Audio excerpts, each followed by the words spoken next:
celebrations? No. 6-day break, so got some rest and we'll move on pretty quickly. Obviously got a big week this week, so yeah, it was a good win, but we'll move on. Do you think you were surprised with your performance? I mean, the Doggies are quite red hot, but you guys really came out and dominated them pretty much all over the field. Is that something you were expecting going into the game? No, definitely not. I mean, we know at our best we can compete with anyone, and obviously they've been in some really good form, but we're on high alert from the start, obviously, just with especially their midfield and their contested ball and ground ball numbers. They've been the 1 and 2 in the comp, so and then obviously their aerial threat both ends of the field. So we knew that it was going to be pretty tough, but I feel like the first quarter we took our opportunities and were able to put the foot down from there. But the score definitely flattered us. It was still a tough contest inside.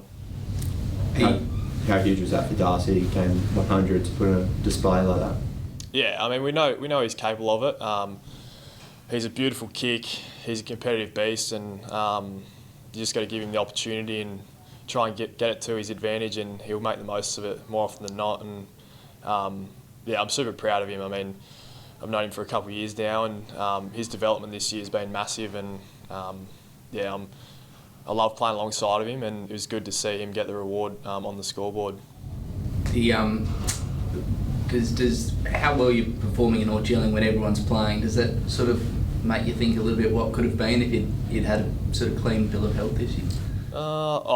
Yes and no. I mean, every team has injuries, so you just need guys to step up in those roles. And we did field a pretty strong team yesterday, and there's a couple on the injury list that would probably love to have back in there. But in terms of getting Isaac back and Crouchy and Joshy Worrell and Nick Murray up and going, I think we showed that our best team, and when we're playing at our best, we can be pretty damaging. So I take a lot of confidence for the next few games, and then building into next year that this team we can do a lot better and go a lot further than what we have this year. I don't think there's been any doubt even over the last couple of years that your best football can pretty much beat anyone. So do you think that will be in the next 6 months, again, once you get these 2 games out of the way, to focus on dealing with expectation and performing when you are expected to win? Because these games against the better profile sides you seem to play well in, whereas the ones you are expected to, you don't? Yeah, I think so, yeah. It's definitely a growth area for us, is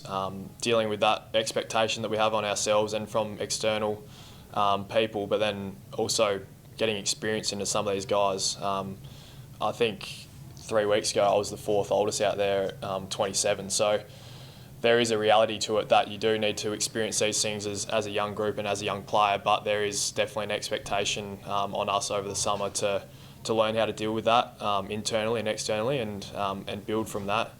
And like I said, getting confidence from these games, knowing that our best footy is good enough, is massive as well. Just how underrated do you think Riley O'Brien is? He seems to be a whipping boy when you're losing with the fans, but to give someone like Tim English the bath that he did yesterday, how underrated do you think? Yeah, I mean, we know what Rob is. He's a competitive beast, and when he gets his follow-up and his aerial going, I said to him, he gets hit-outs, but his ability to get the hit-outs to advantage, and that's on us as well to work for him. But his follow-up and his aerial stuff, especially since the bye, has been awesome. And I mean, you know what you're going to get with Rob. He's a competitive animal, and he's a big unit, and he can run the whole game out pretty much. He wouldn't even need to come off, but he's massive for us in there, and he definitely has set the tone the last month, I think, with his follow-up early on in games. So he played a very good game against a very good ruckman yesterday. You guys' record in showdowns in the past couple of years has been unbelievable. Do you think when you know that you don't have much else to play for in terms of finals, beating Port, particularly this week, becomes even more important? I think every time we play Port, it's important. I think the fans, no matter who you go for, they'll show up, whether one team's in the finals and one team's not, or both are or both aren't. I think we want to win it, they want to win it. So we've had a pretty good run the last few times, but you forget about that pretty quickly. We're already moving on to this week, and we're already pretty excited to get out there and hopefully keep their fans quiet. Would it be nice to derail their finals chances a little bit? I mean, it would be, but it'd be nice for us to get another win and like I said, get some confidence in our group heading into the break and build that belief amongst the group as well, knowing that we can play and beat these top teams as well. Fox said last night it'd be the cherry on top, and it'd be unbelievable if he could derail Port's finals hopes. Do you think that is the discussion point this week? And is it good to almost stoke that fire and ratchet up and even what is already a very, very strong rivalry? I'm not going to be stoking any fires. I think the rivalry's there, so whatever the outcomes are, we're going to be focused on ourselves and playing our brand of footy and the way we want to go about it. And we know if we do that, we can get the win again. How about just more to that? If in terms of something you build up to be able to win these big games, and this is as close as you're going to get to a final probably this year. So, in terms of that building belief for next year, how important to win those finals type games? Yeah, it's massive. I think thinking about the Showdown last year, back into the year, that was a massive game for both teams. Our opportunity to potentially play finals was on the line then, and we stood up. So it's definitely the best rivalry I've been a part of, and the biggest games are always Showdowns, and they're the most enjoyable to play. And both teams are super competitive, and the head-to-head battles between individuals as well is massive. And we love playing them, they love playing them, the fans love it. So it's definitely a finals-like atmosphere, and hopefully we can thrive in that and get a win. Why is it, do you think, that you've had the wood over them as of late? Obviously, last few years, you guys sort of finished below them on the ladder, but particularly since you've been at the club, obviously, had a big role in one of those. Why is it, do you think, that you've always performed well against the Power? I'm not too sure. I mean, they know how we want to play, we know how they want to play. You obviously keep a pretty close eye on them throughout the year, and we've been fortunate the last few to get the win, but we know on their day and at their best they're very hard to stop. So I won't go into too much detail on how we want to minimise them at their best, but we know it's going to be a tough contested game, and hopefully we get up again. You mentioned Isaac's return, spent a bit of time in midfield yesterday, also got a goal to himself. How happy is he with his performance back on the field?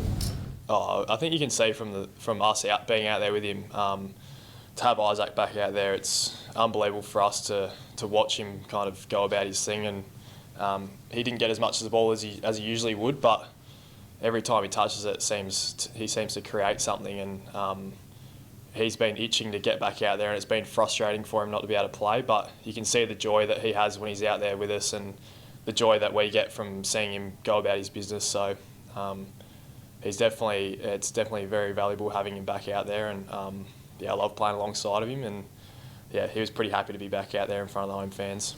Was there a sense of relief for Dan Curtin in the rooms last night after all the talk about him to sort of have a breakout game and play a full game? It must have been a big moment for him.